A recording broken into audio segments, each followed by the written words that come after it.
아니요, 엄마. 그래도 며느리가 시아버지 제사라고 일 끝나고 힘들게 왔는데 용돈도 안 주고 보내는 게 어딨어요? 뭐? 음식도 전부 내가 했고 설거지도 내가 다 했다. 너희는 와서 밥밖에 더 먹었니? 일부러 일도 안 시켰더니 왜 난리야? 그래도 기분이 그게 아니죠.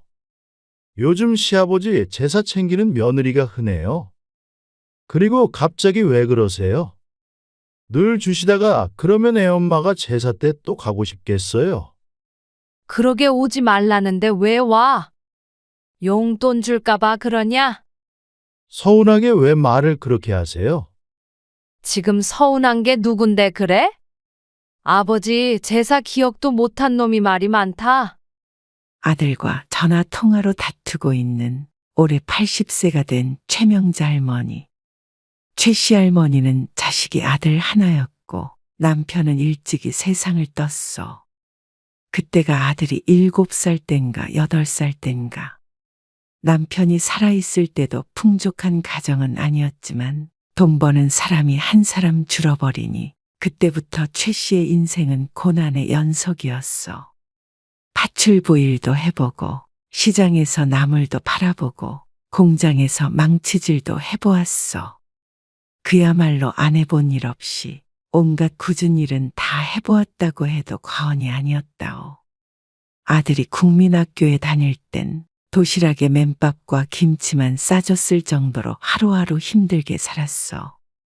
지금도 그때를 생각하면 한스러운 최 씨였어. 그러다 최 씨가 40대 중반쯤 되었을 때였어.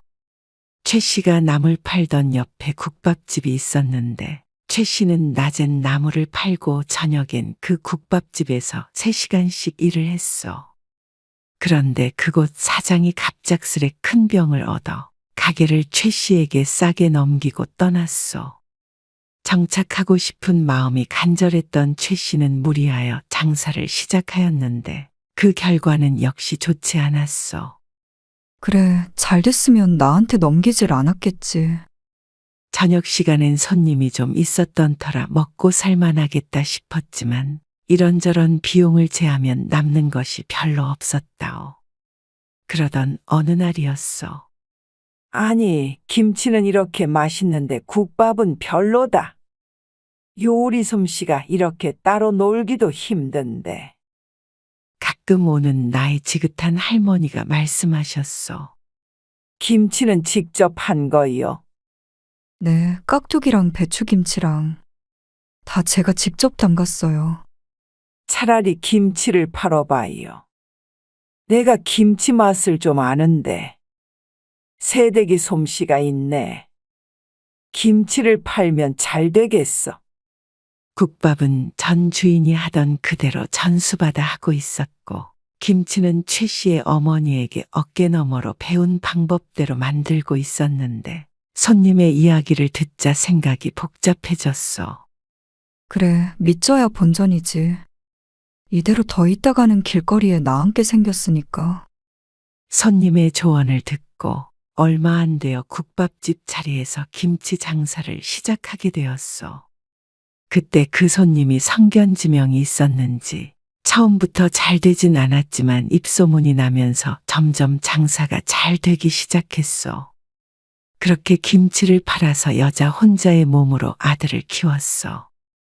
그 돈으로 아들을 대학도 보냈고 좋은 회사에 취직하고 결혼할 때까지 뒷바라지를 했다오.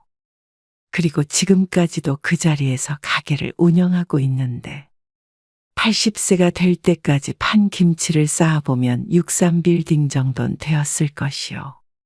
아들은 35살에 초등학교 선생님과 결혼했고 아들을 하나 낳았소. 어느덧 손자도 벌써 중학교에 올라가게 되었으니 세월이 참 빨리도 흘렀어. 우리 며느리는 1년에 한 번 볼까 말까야. 돈 준다고 할 때만 찾아오는데 아주 여시야, 여시. 이 집이나 저 집이나 며느리들은 다 그렇지 뭐. 시장 여자들이 며느리 흉을 보는 소리에 최 씨는 그저 듣고만 있었어. 언니는 왜 말이 없어? 언니네 며느리는 안 그런가 보지? 하긴 초등학교 선생님이랬지? 교양이 있으니 당연히 안 그러겠지? 우리 며느리는 뭐 나한테 잘하지. 역시 언니는 좋겠수. 최 씨는 부러움을 한 몸에 받으며 어색한 미소를 지었어. 이렇게 표정 관리를 못하는 데에는 다 이유가 있었다오. 남들 앞에서 책 잡힐까 아닌 척은 했지만 최 씨도 어느 정도 공감을 하는 바였어. 당장의 남편 제사 때만 떠올려도 그랬어. 아들이 결혼한 후에도 남편 제사는 한동안 아들과 최 씨 둘만 지냈어. 아이들 가르치느라 힘든 며느리를 불러다 굳은 일 시키기 싫어서 애초에 부르질 않았었는데 5년 전 우연히 며느리가 제사 때 오게 되었다오. 아들 차가 고장나서 며느리가 데리러 와야 했기에 어쩔 수 없이 들렀을 것이요. 그래서 어쩌다 보니 이것저것 그릇도 나르고 하게 되었는데 그것이 미안하고 고마워서 며느리가 집에 갈 때 봉투에 50만 원을 담아주었다오. 어머니, 이런 거 안 주셔도 되는데요. 아니다. 내가 고마워서 그러지. 다음부터는 오지 않아도 된다. 우리끼리 작게 지내면 돼. 힘든데 뭐 하러 와? 감사히 잘 쓸게요. 그리고 5년 전 그날 이후로 며느리는 매년 남편의 제사 때마다 참석했어. 돌아갈 땐 늘 흰 봉투와 함께였고 말이요. 그래서 시장 여자들이 하는 소리에 자신도 모르게 그때의 일이 떠올랐다오. 최 씨도 그녀들의 말이 남의 일이 아님을 최근 들어 부쩍 느끼게 되었으니 말이요. 제사 이야기가 나와서 하는 말이지만 작년 제사 때도 어이없는 일이 있었어. 보통은 최 씨가 아들에게 일주일 전쯤 아버지 제사라고 일러주는데 작년엔 정신이 없어 전화를 깜빡했더니 제사 당일날이 되어도 아들에게 언제 온다 간다 연락이 없는 것 아니겠어? 너 오늘 아버지 제사인 건 알고 있지? 혹시나 하는 마음에 그날 오후에 최 씨가 아들에게 전화를 걸었어. 아버지 제사요? 벌써요. 어찌나 화들짝 놀라던지 오히려 최 씨가 더 놀랐어. 너 아버지 제사가 언젠지도 모르냐? 이상하다. 집사람이 왜 말을 안 해줬지? 뭐? 네 아버지 제사를 네가 챙겨야지. 왜 선욱이 애미가 챙겨야 해? 아이 진짜 요즘 정신이 없어서 그랬어요. 설마 제가 아버지 제사도 모를까 봐서요. 오늘 퇴근하고 갈게요. 최 씨는 한숨을 푹 쉬었어. 알았다. 다 차려놓을 거니까 너 혼자 조용히 왔다 가라. 엄마 지금 몸살 기운도 있어서 상도 조금만 차릴 거야. 선욱이 애미 오면 밥상도 제대로 차려야 하는데 힘들어서 오늘은 우리 둘이 후딱 하고 끝내자. 알았어요. 나 혼자 갈게요. 그리고 8시쯤 되었을 때 초인종 소리에 문을 여니 밖에는 아들과 며느리가 서 있었어. 애미야, 너도 왔니? 오지 말라니깐. 아니에요. 어머니, 그래도 아버님 제사인데 며느리가 빠지면 되겠어요? 그래. 어서 들어와라. 아들과 며느리가 들어와서 거실을 보더니 놀랐어. 엄마, 벌써 다 준비해놨네? 죄송해요. 제가 좀 더 일찍 왔어야 하는 건데. 아니다. 간소하게 차렸다. 몸이 안 좋아서 얼른 지내고 좀 누워야겠어. 그런데 최 씨의 바람대로 빨리 끝내고 쉴 수 없었어. 저녁 시간대 아들 며느리가 왔으니 함께 밥도 먹여야 했고 아들도 술을 한 잔, 두 잔 먹으니 자리가 길어졌어.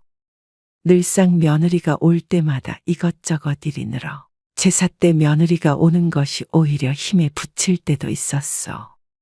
이제 곧 80세이고 그날따라 낮에 일도 고되어서 아들도 며느리도 얼른 집에 돌아가 줬으면 하는 마음이 간절했다오. 엄마, 그럼 우리 가볼게요. 어머니 이것들 어떻게 다 치우셔요? 걱정 말고 밤 늦었는데 어서 가봐라. 가서 선욱이도 챙겨야지. 그러면서도 아들도 며느리도 설거지 대신하겠다는 소리는 없었어. 산처럼 쌓인 설거지를 하고 뒷정리를 하니 자정이 지나 있었어. 그런데 아픈 몸을 이끌고 막 이부자리에 눕자마자 아들에게 전화가 걸려왔어. 이 시간에 무슨 일이야? 뭐 놓고 갔니? 최 씨는 누웠던 몸을 일으켜 전화를 받았어. 그게 아니라 오늘 애엄마 말이에요. 선욱이 애미가 왜? 무슨 일 있어? 평일에 힘들게 일하고 시간 내서 갔는데 왜 빈손으로 돌려보내세요? 그 말을 듣고 보니 봉투를 들려주는 것을 잊었어. 그렇지만 최 씨도 할 말은 있었어. 전부 다 내가 준비했고, 설거지도 내가 했고, 너희는 와서 밥밖에 더 먹었니? 일부러 일 안 시킨 것 아니냐? 그래도 기분이 그게 아니죠. 요즘 시아버지 제사 챙기는 며느리가 흔해요. 그리고 갑자기 왜 그러세요? 늘 주시다가 그러면 애엄마가 제사 때 또 가고 싶겠어요? 그러게 오지 말라는데 왜 와서 그래? 용돈 줄까봐 온 거니? 서운하게 왜 말을 그렇게 하세요? 지금 서운한 게 누군데 그래? 아버지 제사 기억도 못한 놈이 말이 많다. 아프다는 엄마한테 괜찮냐는 한마디도 안 한 아들이 자기 마누라 용돈 안 줬다고 새벽에 전화해서 난리치는 게 무척이나 섭섭했어. 너는 남의 제사도 아니고 아버지 제사 지내는 건데 돈 안 준다고 전화까지 해? 아니, 나 말고 애엄마 말하는 거죠. 애엄마는 그래도 좀 챙겨줬어야죠. 애미가 서운하다고 뭐라고 하더냐? 그렇게 직접적으로 말은 안 해도 내일 일찍 출근해야 하는데 밤늦게까지 제사 지냈으면 그러니까 제사 때 안 와도 된다니까 그러네. 아들의 말을 끊고 최 씨가 말했어. 안 주려고 안 준 건 아니었다마는 그래도 늘 섭섭치 않게 챙겨줬었는데 이런 말 들으니 내가 더 서운하다. 그러고는 최 씨가 먼저 전화를 끊었어. 그리고 한참 앉아서 생각하니 자신이 너무 심했나 싶기도 했어. 그래도 시간 내서 온 것은 맞으니 말이요. 그 일이 있고서 며느리와 대면대면하게 지내다 올해 제사 때는 불러서 다시 용돈을 챙겨주었어. 그런데 일은 자신이 다 하고 돈도 주고 며느리에게 오라고 부탁까지 해야 되나 싶어서 기분이 좋진 않았어. 이런 일이 한 번, 두 번 있자 특별한 날에 아들과 며느리가 방문한다고 하면 지갑부터 확인해 보게 되었어. 이제 곧 선욱이 생일이잖냐? 전날이나 다음 날이나 상관없으니까 한번 들러라. 맛있는 것도 해주고 할미가 용돈도 좀 줘야겠다. 어머나, 안 그러셔도 되는데. 중학교 올라가는 손자의 생일 전날인 금요일 저녁에 아들과 며느리, 손자가 찾아왔어. 최 씨는 상다리 부러지게 생일상을 차려놓고 기다렸다오. 어머니, 김치가 진짜 맛있어요. 제가 원래 김치를 별로 안 좋아했는데, 어머니 김치 먹고서는 이거 없음 밥을 못 먹는다니까요. 그래, 많이 먹어. 너 좋아하는 반찬들도 좀 싸줄까? 김치는 안 떨어졌니? 그럼 홍어 무침이랑 무생채 좀 싸주세요. 김치는 보름은 더 먹을 것 같아요. 감사해요, 어머니. 바쁜 며느리를 위해 종종 반찬을 해서 주곤 했는데 맛있게 먹는 모습을 보니 뿌듯했어. 옛다. 선욱이는 이걸로 옷 사고 학용품도 사고 해라. 그러면서 손자에게 50만 원을 용돈으로 주었어. 그리고 선욱이 애미도 이거 받고. 어머, 이게 뭐예요? 선욱이 생일이면 네가 제일 고생한 날 아니냐. 너도 축하해줘야지. 며느리에게도 봉투에 50만 원을 넣어서 주었어. 뭐 이런 걸 다 주세요. 감사해요. 역시 어머니밖에 없다니까요. 그래도 이 나이까지 경제 활동을 하고 있기 때문에 최 씨의 주머니가 넉넉한 것이 다행이었어. 작년 제사 때 서운해하던 것은 기억나지 않는지 며느리는 무척이나 기분이 좋아 보였어. 그렇게 20분쯤 앉아 있었을까. 저희는 시간이 늦어서 이만 가볼게요. 시계는 8시 반을 가리키고 있었어. 내일 주말인데 과일이라도 먹고 가지 그러니? 애아빠가 힘들다고 옆구리를 쿡쿡 찌르네요. 어서 가서 쉬게 해야죠. 그래? 그럼 싸놓은 것들 챙겨가라. 며느리가 싸달라던 반찬과 과일을 두 손 무겁게 싸서 들려보냈어. 용돈을 주면 금방 자리에서 일어나는 듯한 것은 최 씨의 기분 탓일까. 최 씨는 아들 가족이 일어난 자리를 치우며 어쩐지 씁쓸한 기분이 들었어. 보름 뒤, 보름분의 김치만 남았다는 며느리의 말을 기억하고 최 씨가 아들에게 전화를 걸었어. 너 선욱이 생일날 김치 다 먹어간다고 그러지 않았어? 글쎄요. 난 기억이 안 나네. 내가 냉장고 사정을 어떻게 알아요? 그래? 그때 선욱이 애미가 그랬어. 이따 시장으로 김치 가지러 와. 챙겨 놓을 테니까. 알았어요. 집사람 오늘 외출한다는데 그때 들리던지 하라 그럴게요. 그렇게 전화를 끊었는데 10분쯤 뒤에 다시 아들에게 전화가 걸려왔어. 엄마, 애엄마가 시장에 들릴 시간이 없겠다는데 어쩌죠? 저녁에 엄마 집으로 가라고 할 테니까 엄마 퇴근할 때 김치통 집으로 가져다 놔요. 그 무거운 김치통을 80 먹은 엄마한테 집까지 들고 가라는 아들. 이런 효자가 다 있나. 최 씨가 한숨을 쉬었어. 그럼 너라도 오면 되지. 그럼 그냥 내일 가지러 갈게요. 오늘은 좀 집에서 쉬고 싶으니까. 아이고, 알았다. 그럼 퇴근길에 들러서 아예 너네 집에다 주고 가마. 어차피 가는 길이니 집까지 김치를 들고 갈 바에는 중간에 아들네 들러서 놓고 가는 게 나았어. 그래요, 그럼. 나야 좋죠. 오후 4시쯤 됐을 때 최 씨는 평소보다 이르게 퇴근 준비를 했어. 그리고 며느리에게 전화를 걸었어. 애미야, 김치 주려는데 너는 시장으로 못 오지? 선욱이 애비한테 가져가라 그랬더니 귀찮단다. 지금 퇴근할 건데 너희 집에 두고 가마. 저희 집에요? 좀 그러니?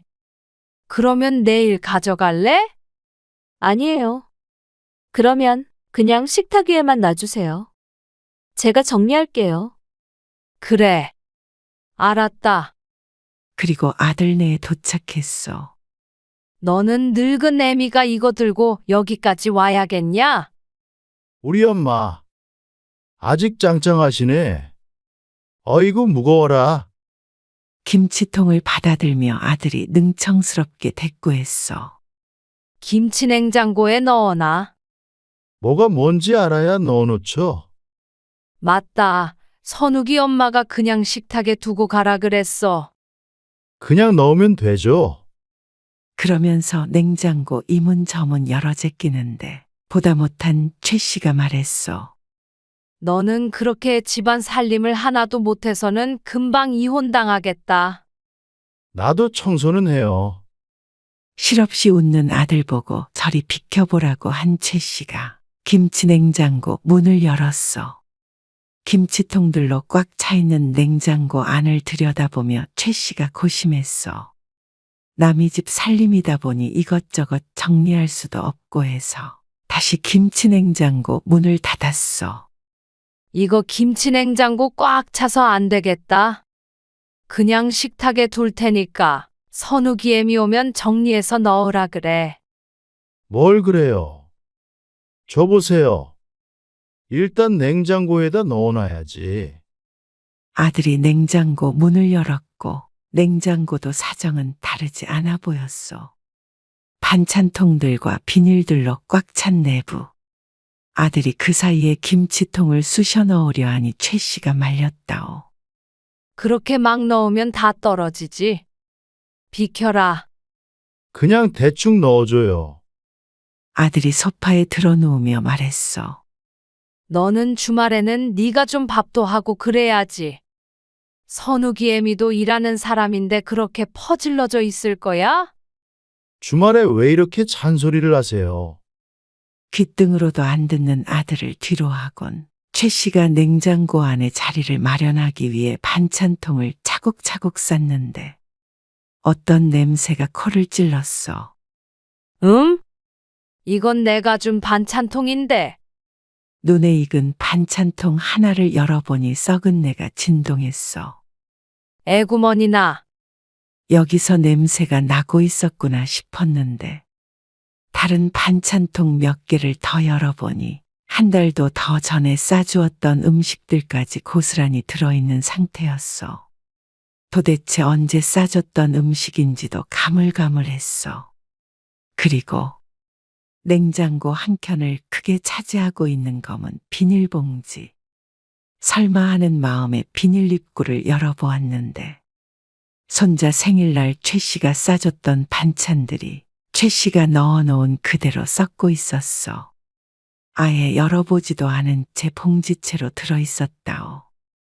냉장고 안에 내팽개쳐진 반찬들, 최 씨의 마음도 함께 썩어 나뒹굴었어.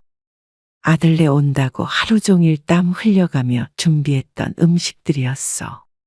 먹다 남아서 버리는 것까지는 이해가 가도 보름 동안 아예 꺼내보지도 않았다는 것이 충격적이었어. 요즘 젊은 사람들은 집에서 밥을 잘 안 해 먹는다지만 꺼내서 먹기만 하면 되는 걸 이렇게 방치하다니. 그리고 안 먹을 거면 애초에 싸가질 않으면 될 일 아니요? 힘들게 싸준 정성이 무시당했다는 생각에 화가 치밀어 올랐지만 꾹 눌렀어. 최 씨는 김치통을 얼른 넣어놓고 냉장고 문을 닫았어. 자신의 집도 아니고 며느리 살림이니 검사할 요량은 아니었지만 허락 없이 냉장고를 열어본 것은 자신의 잘못이니 가타부타 하기도 꺼려졌어. 일단 냉장고에 넣어놨으니까 나중에 김치 냉장고에 옮겨라. 알았어요. 애엄마 기다렸다가 식사하고 가세요. 됐다. 집에 가서 쉬련다. 그럼 1층까지 모셔다 드릴게요. 담뱃갑을 챙기며 아들이 일어났어. 김치통 들고 올 땐 마중도 안 나오더니 담배 피러 갈 땐 벌떡벌떡 잘도 일어나는 아들의 괜스레 서운함이 더 커졌어. 그렇게 둘이 함께 나왔는데 1층 입구에서 안으로 들어오던 며느리와 마주쳤어. 어머니, 아직 계셨어요? 벌써 가냐는 것이 아닌 아직 계셨냐는 말이 무의식 중에 며느리의 마음을 보여주고 있는 듯 했어. 평소 같았으면 별 의미를 두지 않았을 말이지만 좋게 받아들이기가 힘들었어. 어쩌다 보니 그렇게 됐다. 이제 집에 가던 참이야. 김치는 애비가 냉장고에 넣어달래서 넣어놨으니까 나중에 김치 냉장고로 네가 옮겨라. 냉장고예요? 며느리의 안색이 창백해졌어. 그래. 이만 가볼 테니까 어서 들어가 봐라.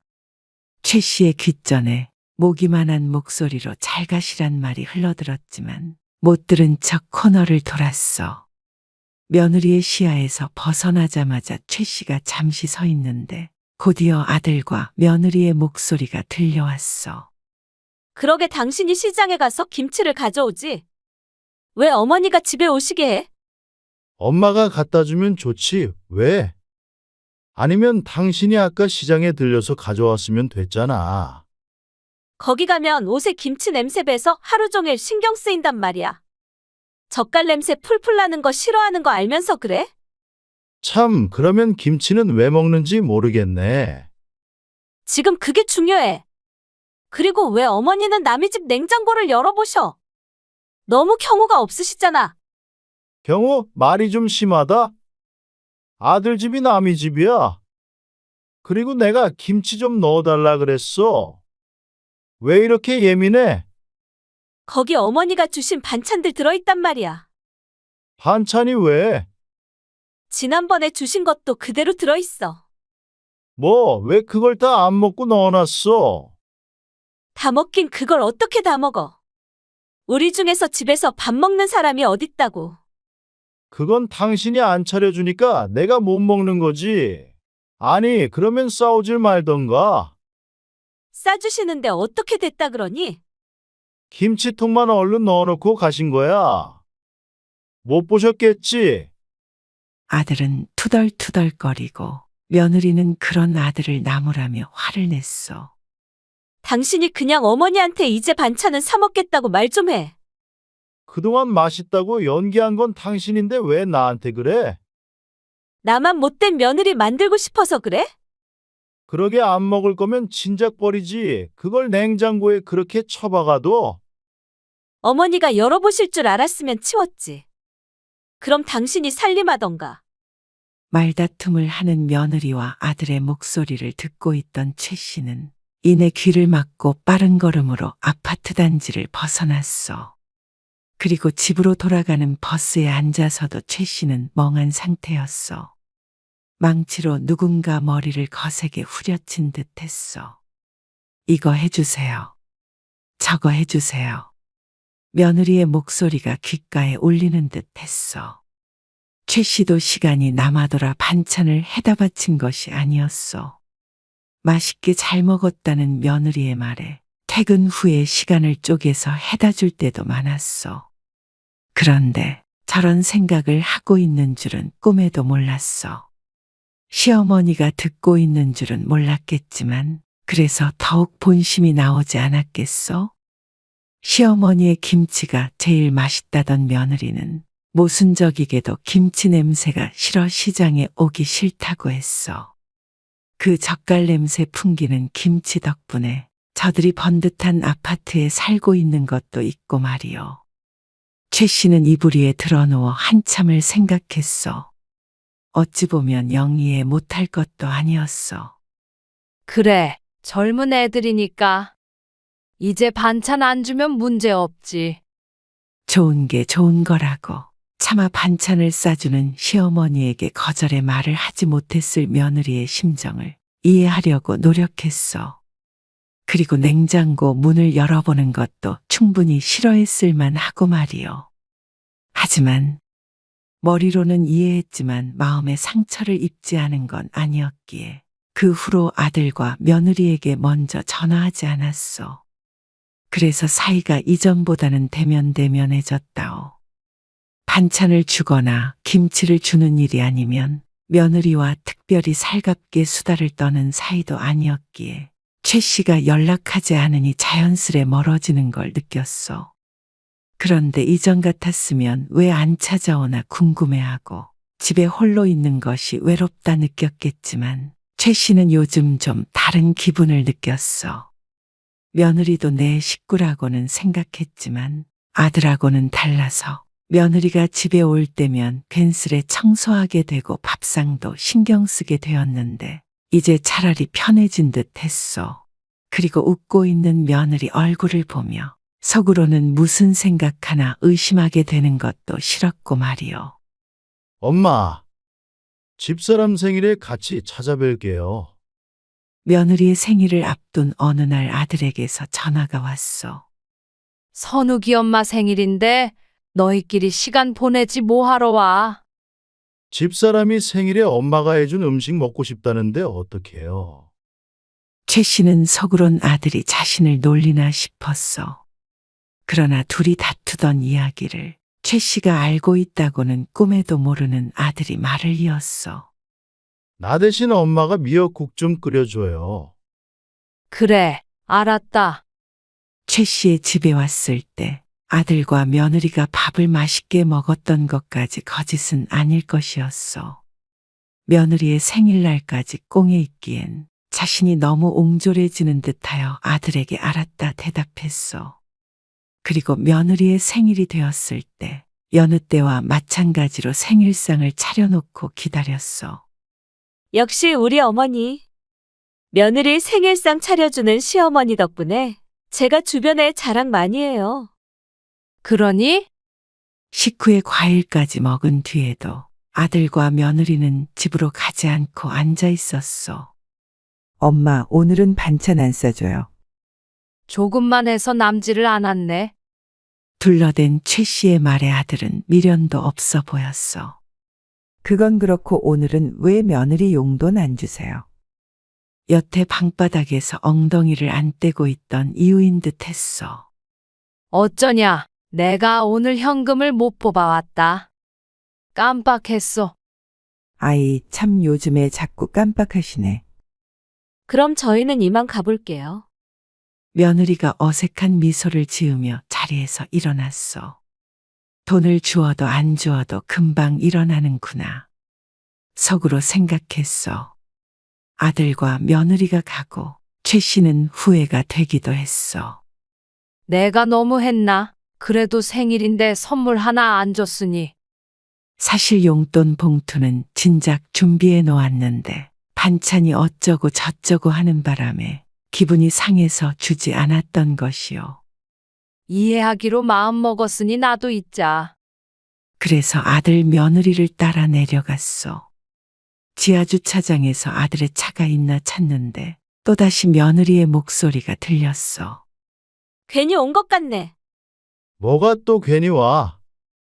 밥 맛있게 먹어놓고 어쩜 어머니는 며느리 생일에 지갑 한 번 안 여셔. 깜빡하셨대잖아. 그래도 너무 하시잖아. 내일 출근하는 날인데도 이렇게 왔는데. 당신 생일이지. 엄마 생일이야. 또 그런다 진짜. 내가 틀린 말 했나? 어머니 돈도 잘 버시는데 용돈 좀 팍팍 주시면 어때서? 주변에 물어봐라. 당신처럼 용돈 많이 받는 며느리가 있는지. 주시다 안 주시니까 그렇지. 아무튼 괜히 왔어.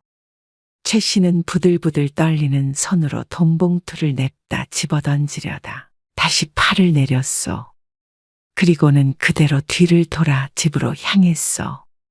돈 봉투를 던지며 이것 먹고 떨어져라 하고 싶었는데 그마저도 아까웠어. 봉투에 들어있는 돈이면 알뜰히 살면 한 달 생활비에 맘먹었어.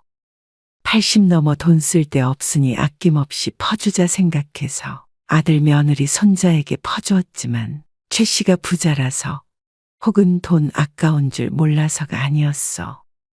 최 씨는 아직도 구멍난 양말을 3번, 4번 기워서 신는다오.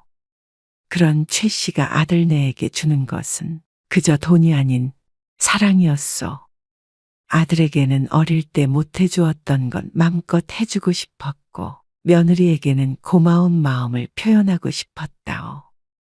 반찬도 마찬가지였어. 그런 최 씨의 마음이 무참히 짓밟힌 듯했어. 아들, 딸이 최 씨의 집에 오는 것은 자신이 보고 싶어서는 아닌 듯 했으니 말이요. 이곳에서 당장 뭐라 할 수도 있었지만 최 씨는 그러지 않았어. 아들인 이상 최 씨가 죽을 때까지는 연이 다했을 테니 심한 말로 아들과 며느리를 핥히고 싶지 않았어. 다만 최 씨는 다짐했어. 죽는 그 순간까지 아들이나 며느리에게 기대지 말고 기대하지도 말자. 그저 적당한 거리를 지키며 살자. 또한 이제 아들 며느리가 왔다고 버선발로 반기지 말고 허리 휘도록 밥상을 차려 바치지도 말자. 그러면 상처 줄 일도 상처 입을 일도 없을 것이요. 하지만 최 씨의 쓰디쓴 속을 달랠 길은 없었어.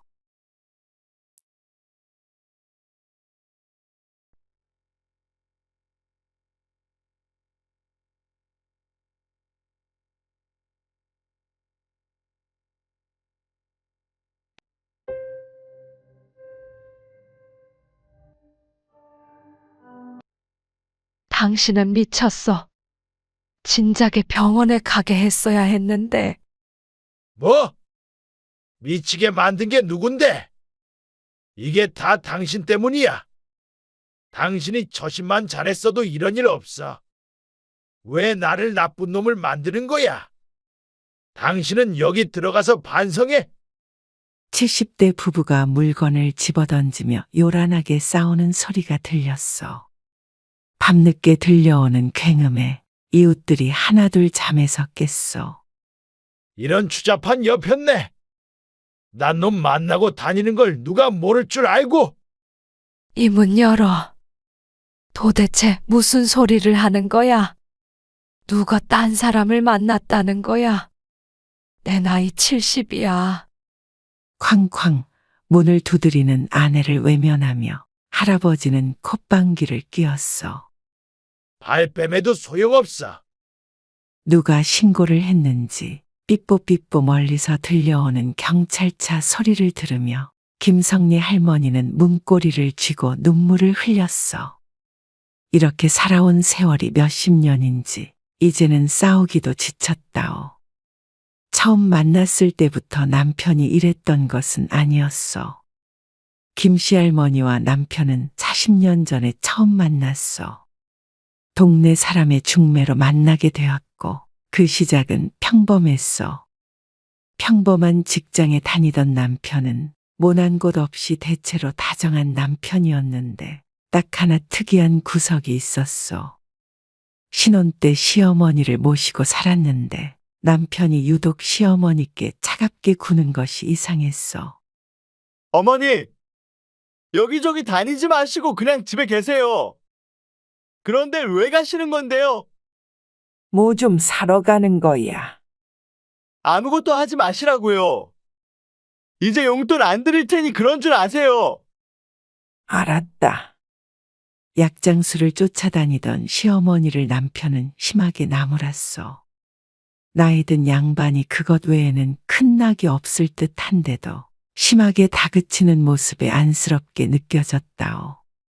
당신 왜 그렇게 어머니한테 뭐라고 하는 거야? 너무 미워하는 것 같아. 그냥 어머니만 보면 화가 나. 왜? 그러자 남편이 어릴 적 이야기를 들려줬어. 남편이 국민학교에 다니던 시절 시어머니가 유부남과 바람이 나서 남편을 버리고 도망갔었다고 했어. 그때 시아버지가 화병이 나서 쓰러지셨고 시어머니와 바람났던 유부남이 가정으로 돌아가는 바람에 시어머니도 다시 집으로 돌아오게 되었어. 시아버지는 쓰러지신 뒤 자리를 털고 일어나지 못하셨고 몇 년 뒤 그렇게 누워서 돌아가셨다는 말을 듣고 김 씨는 남편을 어느 정도 이해했어. 시어머니의 외도로 가정이 파탄나서 불행한 어린 시절을 보냈다는 남편. 그래서 그렇게 구박받으면서도 시어머니는 남편에게 한마디도 제대로 하지 못하는 듯 했어. 그래도 오래전 일인데 너무 그러지 마. 알았어. 당신이 그렇게 말하니까 노력해 볼게. 그럴 기회는 시어머니가 돌아가시면서 금세 사라지고 말았지만 그렇게 오랫동안 원망했던 어머니도 아내의 말에 용서해 보겠다고 할 정도로 남편은 김 씨에게 참 다정했어. 이때까지만 해도 김 씨는 남들처럼 평범하게 살아갈 줄 알았다오. 얼마 안 있어 아이를 낳았고 김 씨는 집에서 아이를 돌보았고 남편은 계속 직장을 다녔어. 하지만 아이가 어느 정도 커갈 때쯤 남편이 다니던 회사가 부도가 났어. 밀린 월급은 어떻게 되는 거야? 분위기를 봐서는 받을 수 있을 것 같지가 않아. 벌써 4개월 동안 월급을 받지 못해 곧 거리에 나앉게 생긴 참이었어. 그럼 어서 빨리 다른 일을 찾아봐야지. 그래야지. 우리 애를 굶길 순 없지. 아무래도 이제는 나도 일을 해야 할 것 같아, 여보. 당신까지 그럴 필요 없어. 돈은 내가 벌어올게. 당장 목구멍이 포도청인데 내가 집에 있을 순 없잖아. 애도 입학했는데 이제 돈도 많이 들 거 아냐. 그래도 얼마 전에 예전에 다니던 회사 사람한테 연락해봤어. 내가 다시 일할 수 없겠냐고 물어보니까 일손이 부족해서 받아줄 수 있겠다더라. 결혼 전 다니던 직장의 상사와 연락이 다 부탁했던 이야기가 잘 풀려서 안 그래도 다시 일을 하려던 참이었어. 남편도 새로운 직장을 구해야 하니 자신이라도 하루빨리 일을 시작해야 했어. 그때가 김 씨의 나이가 30대 후반이었어. 남편은 한동안 새로운 직장을 구하지 못해 몇 달간 백수 생활을 했어. 여보, 나 다녀올게. 집에 있을 거야? 아니, 나도 나가봐야지. 남편은 점점 무기력해져 갔고 반면에 김 씨는 바깥 생활을 하니 활력이 생겼어. 오늘도 늦어? 요즘 좀 바쁘네. 그러면 그때 그 동료랑 같이 일하는 거야? 그렇지. 그리고 어느새부턴가 직장 동료와 김 씨와의 사이를 의심하기 시작했어. 너무 둘이 붙어 다니는 거 아니야? 붙어 다니긴. 일하는 건데. 그때 보니까 당신을 보는 눈빛이 좀 이상했어. 예전에 자신을 데리러 왔다가 마주친 적이 있었어. 그때 이후로 종종 그 이야기를 꺼내곤 했었다오. 이상하긴. 별 걱정을 다 한다. 무슨 회사가 둘만 이래? 다른 사람들도 있어. 왜 그래 또? 당신이 신경 쓰이게 하잖아. 그냥 돈 벌러 갔다 온다는데 왜 그러는 거야? 차라리 다른 직장으로 옮겨. 말도 안 되는 억지를 부리는 남편의 김 씨도 화가 났어. 지금 당장 어떻게 새로운 일을 구해? 이 나이에 여기에 다시 돌아오게 된 것도 운이 좋았던 건데. 그러면 돈은 누가 벌어? 지금 나 돈 못 번다고 무시해? 그런 말이 아니잖아. 그러자 남편이 옆에 있던 서랍장을 발로 걷어찼어. 그러니까 더 수상한 거 알지? 아니, 도대체 항상 뭐가 수상하다는 거야. 이제 그만 좀 해. 나 늦었어. 갔다 올게. 기분이 안 좋아 하루 종일 일도 제대로 되지 않았어. 진짜 그런 일이나 있었으면 억울하진 않지. 직장에 다니기 시작한 뒤로는 남편은 끊임없이 김 씨를 의심했어. 그리고 그날 저녁 일을 마치고 나오는데 직장 동료가 말했어. 성래 씨, 오늘 집사람이 데리러 온다는데 가는 길에 내려줄게요. 아니에요. 이 근처라서 금방 걸어가요. 늦게까지 일해서 피곤할 텐데 그냥 타고 가세요. 아이, 괜찮은데. 어차피 가는 길인데요, 뭐. 그때 검은 인형이 빠르게 다가오더니 직장 동료를 후려쳤어. 억 하며 동료가 쓰러졌고 김 씨도 비명을 질렀어. 너 이 자식! 남의 마누라한테 죽은데? 그러면서 발길질하는 사람의 얼굴을 보니 김 씨의 남편이었어. 여보!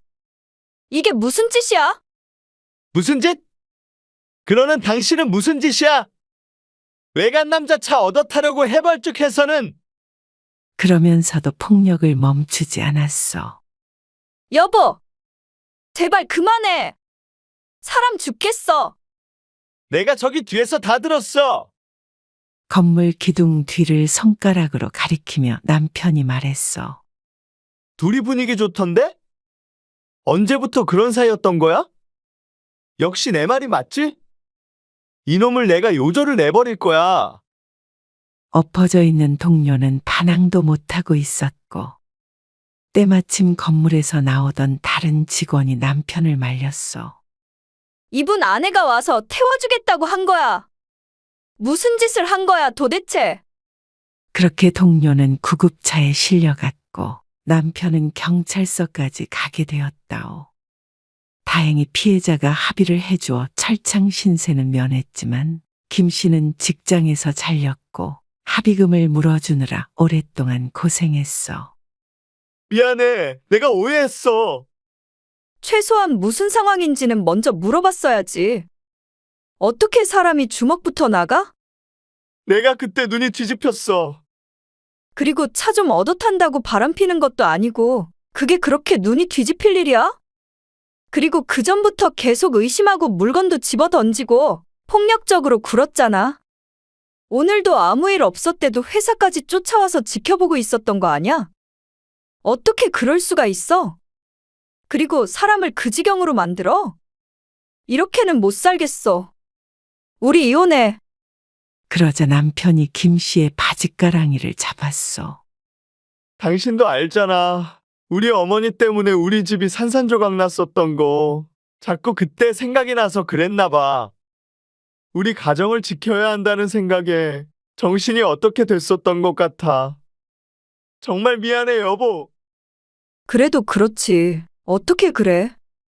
남편의 말에 김 씨도 다소 누그러진 투로 대답했어. 앞으로도 그런 일 없을 거라고 어떻게 장담해? 절대 그럴 일 없어. 전부 내 오해라는 거 알았어. 당신도 우리 딸을 생각해서라도 이혼 얘기는 하지 말아줘. 남편을 탓하던 김 씨도 남편의 가정사를 알기에 그를 이해해 보려고 노력했어.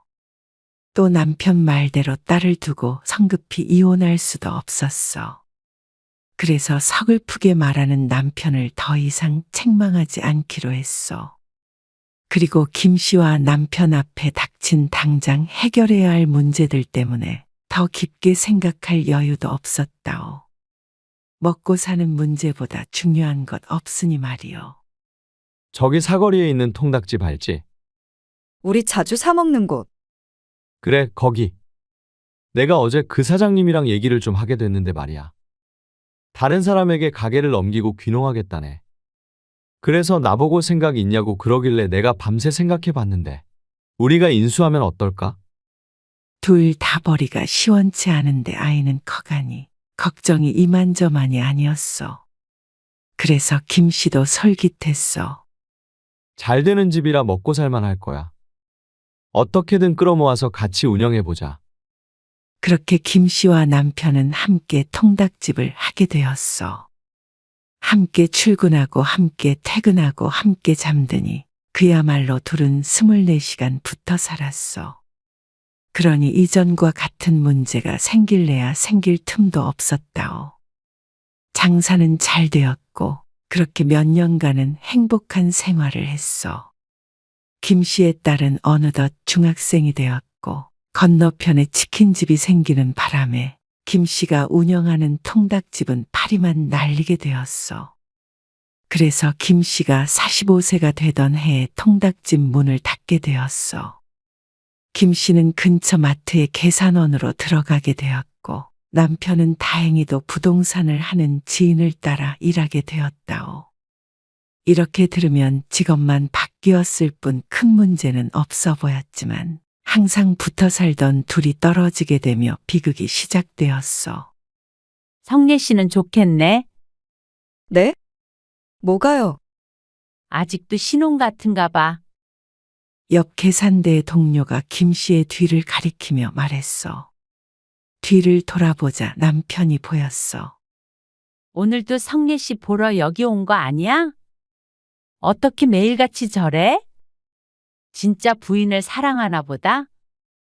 마트에 취직한 뒤로 하루도 빠지지 않고 남편이 방문했어. 부동산 일이 비교적 자유롭다 보니까 시도 때도 없었어. 하루에 단 1분이라도 얼굴을 보고 돌아갔다오. 지극정성이야. 정말 부럽다. 우리 남편도 저거에 반만 닮았으면 좋겠네. 김 씨는 어색하게 웃었어. 실상은 보여지는 것과는 조금 달랐다오. 퇴근 후 집에 가자 남편은 술에 취해 있었어. 너 계산한다면서 그 새로운 놈이랑 히히덕 거리는 거 다 봤다. 둘이 무슨 얘기했어? 이래서 내가 안 갈 수가 없어. 또 무슨 소리야? 그리고 당신은 일 안 해? 왜 자꾸 마트에 오는 거야? 당신 때문에 일을 못 하잖아. 그게 왜 내 탓이야? 당신 분명히 안 그러겠다고 해놓고 왜 또 그러는 거야? 이번에 마트에 새로 들어온 직원이 김 씨와 비슷한 또래였어.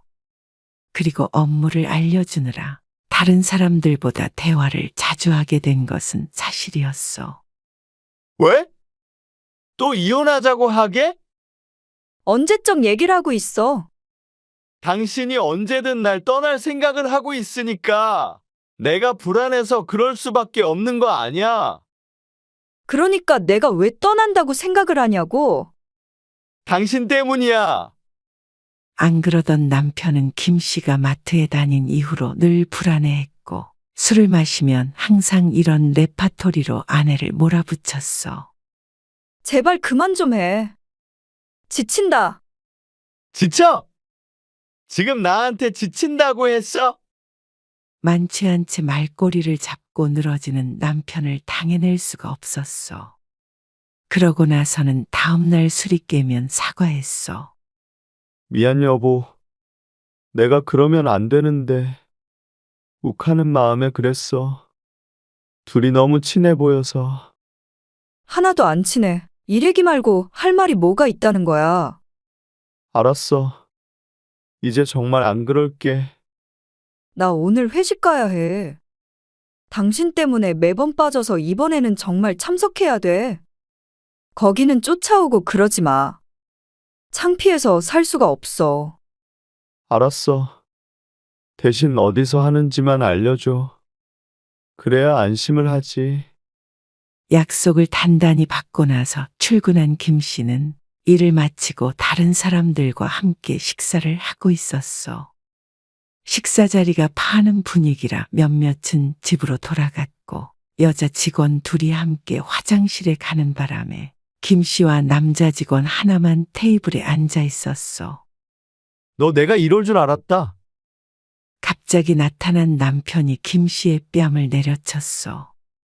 주변 사람들이 혼비백산해서 남편을 말렸어. 뭐? 회식? 내가 혹시나 해서 와봤는데 남자랑 술 마시면서 회식한다고 뻥을 쳐? 자세히 보았으면 셋만 있던 자리가 아니었음을 알았을 텐데 눈이 벌게진 남편 눈에는 다른 것은 전혀 보이지 않았어. 너야? 같이 있던 남자 직원을 가리키며 위협했어. 여보!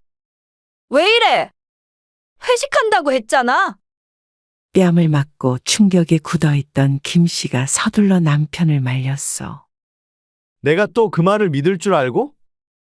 테이블 위에 있던 그릇이며 컵이며 요란한 소리를 내면서 바닥으로 떨어졌어. 식당 안이 난리가 났고 얼마 있지 않아 경찰까지 출동하게 되었어.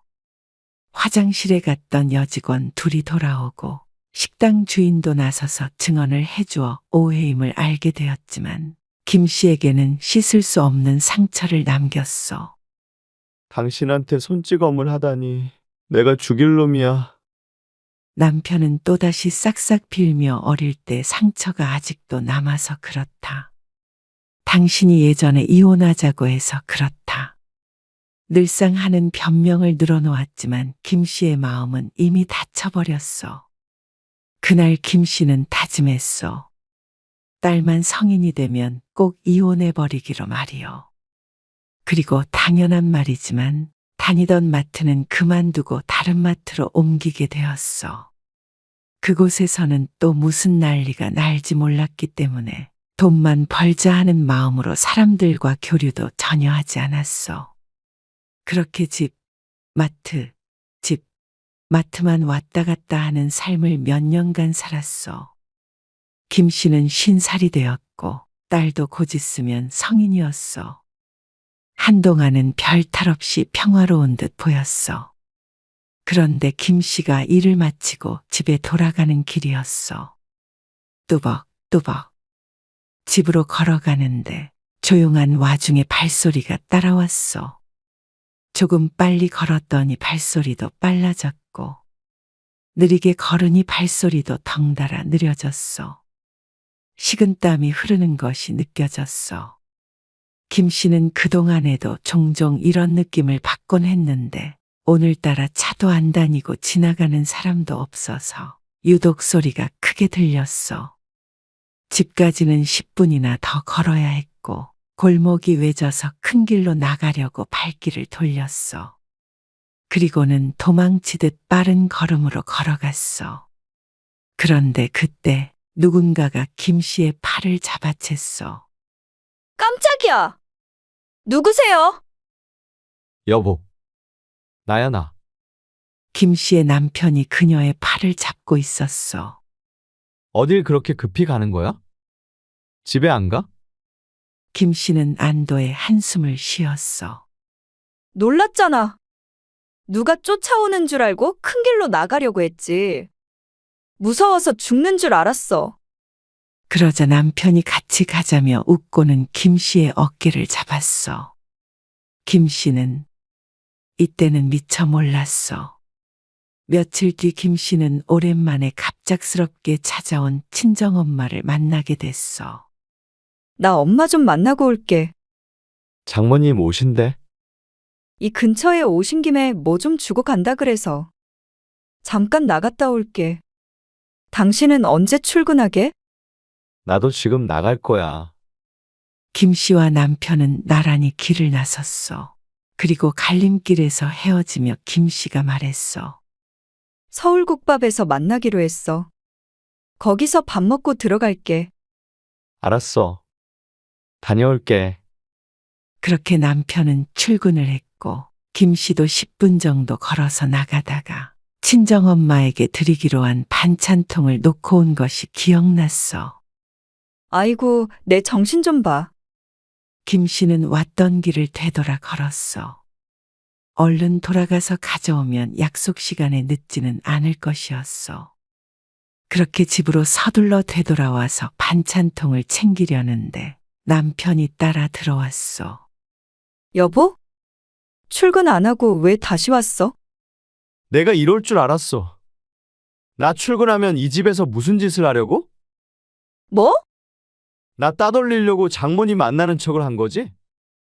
누가 오기로 했길래 그렇게 급히 돌아와? 또 무슨 말을 하는 거야? 내가 급히 돌아온 건 어떻게 아는 거야? 어떻게 알긴?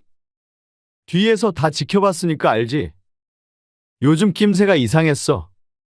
지난밤에도 집에 걸어가다가 다른 데로 새려고 했었잖아. 내가 그때 아는 척 안 했으면 어디 가려고 한 거야? 지난밤 발소리에 놀랐던 일을 말하는 듯 했어. 그러고 보니 이상했어. 자꾸 누군가 따라오는 듯한 느낌이 드는 것도 그랬고 오늘 일도 무척이나 이상했어. 당신 혹시 그동안 나 미행했어? 캥기는 게 있나 보지? 뜬금없이 장모님이 왔다고 하질 않나. 나 미행했냐고 묻잖아. 그래. 어쩔래? 딱 걸렸다. 이 집에서 잘도 추잡한 짓을 하려고 했겠다. 당신 정말 소름 끼친다. 그동안 그 버릇 고친 줄 알았더니 그냥 날 따라다니면서 늘 지켜보고 있었던 거구나. 미쳤어. 뭐? 미쳐? 네가 날 미치게 하잖아. 또다시 근거 없는 의심으로 김 씨를 탓하는 남편. 진짜 당신하고 못 살겠다. 이제 진짜 갈라서자. 그래. 그럴 줄 알았어. 남자가 있으니까 이혼하자는 거잖아? 도대체 누굴 말하는 거야? 한 번이라도 내가 그런 적이 있어? 진짜 이렇게는 못 살겠어. 그러자 남편이 김 씨의 뺨을 쳤어. 뭐? 못 살아? 너는 할 말이 그것밖에 없어? 너는 이혼이 그렇게 쉬워? 당신 날 또 때렸어? 너는 도대체 왜 나를 의처증 취급을 해? 네가 빌미를 준 거 아니야. 네가 행동 거지만 잘했어도 내가 의심할 일이 없잖아. 뺨을 감싸고 있는 김 씨를 노려보더니 차마 두 번은 못 때리겠는지 집안 살림을 부수기 시작했어. 남편을 미친놈 취급하는 여편네가 어딨어? 당신도 어머니랑 똑같아.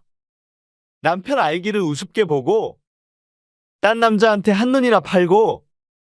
김 씨는 멍하니 정신을 놓고 바라보았어. 자신이 도대체 뭘 잘못했길래 이런 취급을 받으며 살아야 하는지 몰랐어. 이때 꼭 이혼을 했었어야 했는데. 한참을 지나도 딸이 나타나지 않자 집으로 전화를 건 친정엄마의 전화를 받고 남편이 또다시 싹싹 빌었어. 당신 그거 정말 병이야. 미안해. 병 걸린 사람 도와준다 생각하고 한 번만 봐줘. 당신을 너무 사랑해서 그런 거야. 나를 너무 사랑한다는 사람이 그렇게 의심하고 때려? 이게 처음도 아니잖아. 의심하는 것까지는. 그래, 내가 100번 양보해서 참아도 나를 때리는 남자와 내가 어떻게 살 수가 있겠어? 내가 미쳤었어. 애를 봐서라도 마지막 기회를 줘. 제발. 애가 당신 잘못할 때마다 막아주는 방패야? 그러면 내가 무서울 줄 알아? 남편이 울며 말했어. 이제 정신 차리고 살게. 의심하지 않고 가정에 충실히 살게. 정말이야. 여보, 마지막이야. 그 이후로 그렇게 마지막 기회를 여러 번 주며 살아온 세월이 벌써 20년이 넘었어. 김 씨는 70세가 되었어. 그간 김 씨는 한 직장을 2년 이상 다닌 적이 없었고 남편의 의심병 때문에 너 죽네 나 죽네 한 적도 많았어. 이제는 지긋지긋했어. 평소엔 세상에 이런 남자가 없을 만큼 잘하다가도 한 번 의심이 들면 미치도록 사람을 괴롭혔어. 그것은 아내가 70세가 되어도 여전했어. 이 밤에 나 없는 틈을 타서 어딜 갔다 와? 수진이네 다녀왔어. 딸내 갔다 왔다는 말에 남편이 식탁에 있던 물병을 집어던졌어. 연락도 없이 이 시간에? 하필 내가 늦게 들어온다고 한 날에. 갑자기 연락이 와서 어쩔 수 없었고 전화했는데 안 받았잖아. 문자도 남겼고. 남편의 휴대폰은 배터리가 없는지 꺼져 있었어. 그걸 나보고 믿으라는 거야. 어떤 놈 만나고 왔어? 어떤 놈이라니. 여보, 도대체 내가 어딜 가서 누굴 만나? 다 알고 있어. 이제 내가 나이 들고 힘없다고 딴 놈이랑 살림 차리려는 거 아니야? 당신이 나이 들고 힘없으면 나도 똑같아. 제발 그만할 수 없어? 그러자 남편이 더욱 씩씩대며 말했어. 내가 모를 줄 알고. 말은 그렇게 하면서 평생 나 몰래 뒤로 호박씨 까고 살았잖아. 당신 이래서 술 많이 먹지 말랬잖아. 내가 술 취해서 이러는 것 같아. 끝까지 지 잘못은 인정을 안 하고 내 탓을 해. 남편의 손이 날아왔어. 그동안 종종 있었던 일이었어. 한 번, 두 번 때렸던 남편은 술 마시고 욱하는 날이면 손을 올렸어. 당신은 미쳤어. 진작에 병원에 가게 했어야 했는데 다 내가 미련한 탓이야. 내 팔자야. 뭐? 미치게 만든 게 누군데? 이게 다 당신 때문이야. 당신이 처신만 잘했어도 이런 일 없어. 왜 나를 나쁜 놈을 만드는 거야? 당신은 여기 들어가서 반성해. 남편이 김 씨를 안방에 가두고 문고리를 고정하여 나올 수 없게 막았어. 이런 추잡한 여편네. 딴 놈 만나고 다니는 걸 누가 모를 줄 알고. 이 문 안 열어. 도대체 무슨 소리를 하는 거야? 누가 딴 사람을 만났다는 거야? 내 나이 70이야. 쾅쾅 울면서 문을 두드리는 아내를 외면하며 할아버지는 콧방귀를 뀌었어. 발뺌에도 소용없어. 누가 신고를 했는지 삐뽀삐뽀 멀리서 들려오는 경찰차 소리를 들으며 김성리 할머니는 문고리를 쥐고 눈물을 흘렸어. 이렇게 살아온 세월이 몇십 년인지 이제는 싸우기도 지쳤다오. 그래. 당신 마음대로 생각해. 왜 내가 이 나이 먹고도 이렇게 살아야 하는지 모르겠다. 한참을 문을 두드리던 김 씨는 이내 포기했어. 딸도 시집간 지 오래인데 늙어가는 영감이 불쌍해서 끝내 헤어지지 못했어.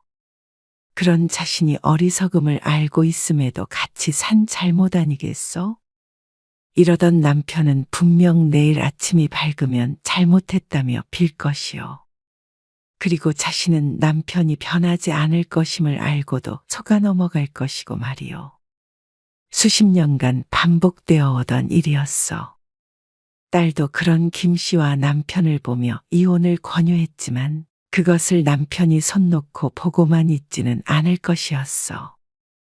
경찰이 현관문을 두드리는 소리를 들으며 김씨 할머니는 체념했다오.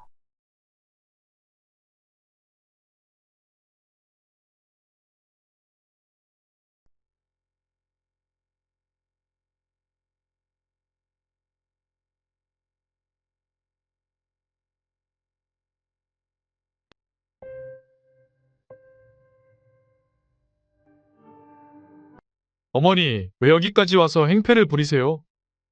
뭐? 이게 행패를 부리는 거냐? 저 이 사람과 결혼한다고 분명히 말씀드렸습니다. 더는 이렇게 찾아오지 마세요. 네가 지금 사리분별이 안 되는 모양이다.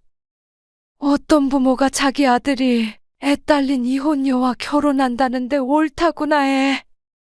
계속 그러시면 연 끊습니다. 어머니도 저는 없는 셈 치고 사세요.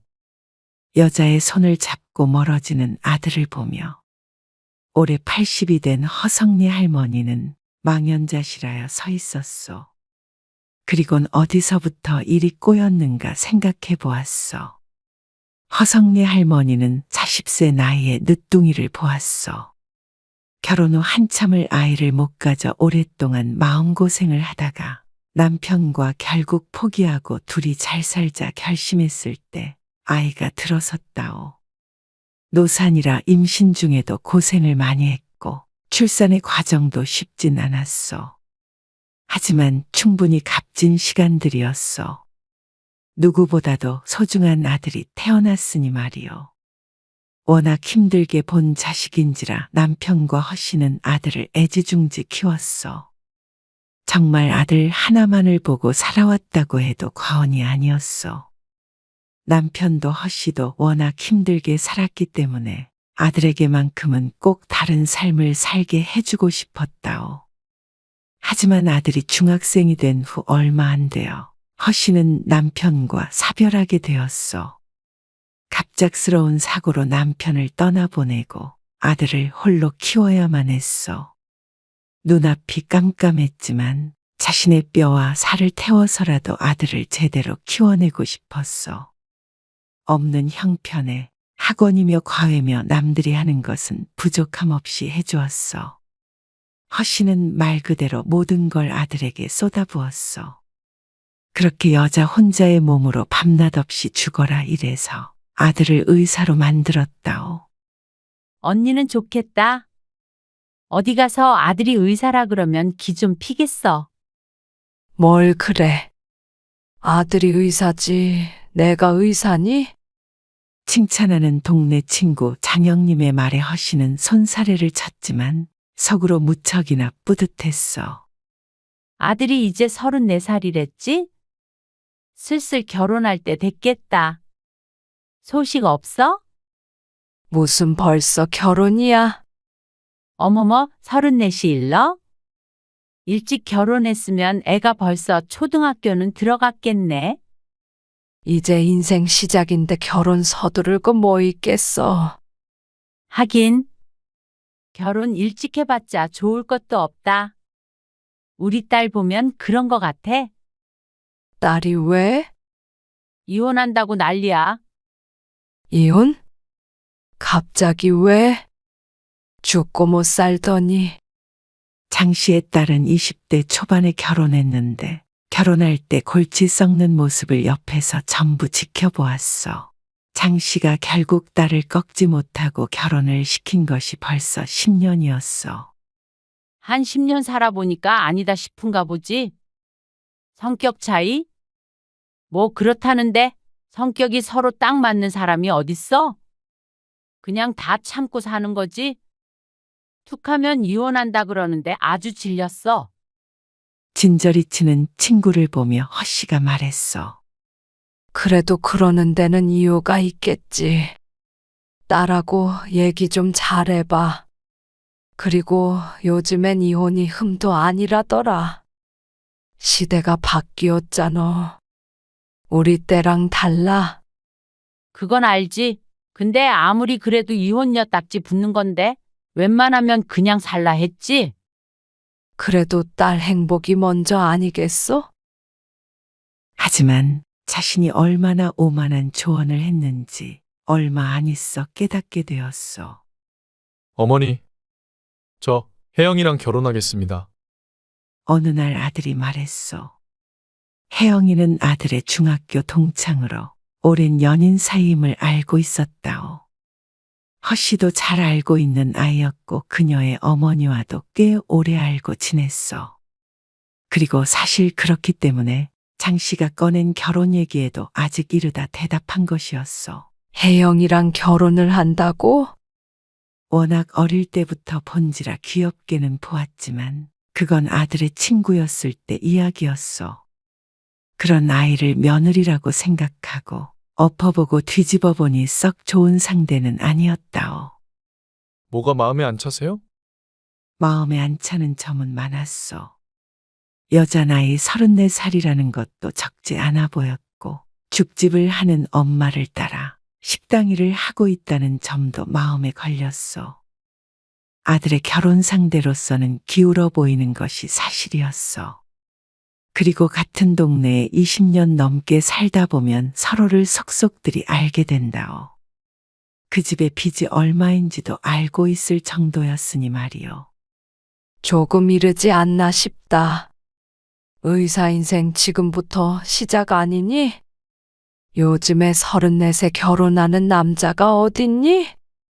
그래도 혜영이랑 오래 만났잖아요. 어차피 할 결혼 지금 하나 나중에 하나 상관없을 것 같아요. 아들이 굳게 마음을 먹은 듯하니 허씨는 초조해졌어. 엄마는 그건 반대다. 좀 더 있다가 결정해도 늦지 않아. 왜 그러시는데요? 혹시 혜영이가 마음에 안 들어서 그러세요? 아들에게는 두루뭉술하게 너무 이르다 말했지만 아들의 말이 허씨의 심정을 대변했소. 더 좋은 혼처였다면 결코 이렇게 반대하진 않았을 것임을 허씨도 알았소. 그럼 솔직히 말하마. 네가 공부만 하면서 살았고 어릴 때부터 혜영이만 만나서 주변을 살펴볼 생각도 못했지 않냐. 좀 더 시간을 두고 보면 더 좋은 인연이 있을지 누가 아니? 좋은 인연이라는 게 돈, 집안 그런 걸 말씀하시는 거예요? 너 정도면 더 좋은 조건에 결혼할 수 있지 않니? 그럼 어머니는 결혼하는데 제 행복보다 조건이 더 중요하다는 말씀이세요? 아들이 이해할 수 없다는 듯 언성을 높였소. 하지만 허씨 또한 아들을 이해할 수 없었소. 네 행복이 가장 중요하니까 하는 소리다. 네가 아직 현실을 몰라서 그래. 그렇다고 혜영이랑 헤어지라는 게 아니라 좀 더 있다가 결정해도 되지 않겠냐는 거야. 이런저런 경험도 해보고 그래도 혜영이와 결혼하고 싶다면 그때 해. 그게 헤어지라는 말로 들리네요. 아들은 어머니와는 도저히 대화가 안 된다는 듯 고개를 내저으며 방으로 들어갔어. 얼마 뒤 혜영이 집으로 찾아왔지만 바쁘다는 핑계로 만나지 않았어. 어릴 적 예뻐하던 아이에게 불편한 말은 하고 싶지 않았어. 그리고 오래지 않아 둘이 헤어졌다는 이야기를 듣게 되었는데 그 소식은 혜영의 엄마로부터 전해 듣게 되었다오. 전화로 혜영이 많이 힘들어했다는 말과 함께 당신 눈에서도 피눈물 날 것이라는 원망을 내뱉고 끊었어. 아들은 한동안 침울해했고 허씨와는 말을 하지 않았어. 자신이 억지로 갈라놓은 모양새가 되자 허씨도 찜찜한 기분이었다오. 하지만 한편으론 아들의 인생에 있어서 나쁜 일은 아닐 거라고 믿었어. 때가 되면 어릴 적 인연은 금방 잊혀질 것이기에 훗날 되돌아보면 분명히 잘한 결정이었음을 깨닫고 허씨를 이해해 줄 것이라고 생각했다오. 그리고 허씨의 생각대로 아들은 금방 과거를 털어버렸고 종종 연애도 하는 듯 보였어. 그렇게 세월이 흘러서 허씨는 80살이 되었고 아들도 40이 되었어. 아들은 40이 되도록 단 한 번도 결혼 상대를 데리고 오지 않았어. 선 이야기를 꺼내면 알아서 하겠다고만 하는 아들의 허씨는 답답해졌어. 언니, 내가 중매 좀 살까 하는데 아는 사람 조카인데 학교 선생님이고 부모님도 법조인들이고 집안도 아주 빵빵해. 내가 딱 언니가 떠오르더라니까? 그래, 아가씨가 몇 살이라든? 나이는 30인데 10살 차이 나도 뭐. 아들 직업이 의사인데 그 정도는 차이도 아니지. 그리고 그쪽에서 의사 사위에 관심을 갖는 것 같더라고. 우리 아들한테 한번 물어볼게. 그래. 이제 장가 가야지. 40줄 넘기기 전에 결혼시키고 싶은 마음이 굴뚝 같았어. 자신의 나이도 벌써 80이었어. 이러다 손주도 못 보고 눈을 감을까 무서웠어. 그러던 차에 좋은 선자리가 들어온 것이었어.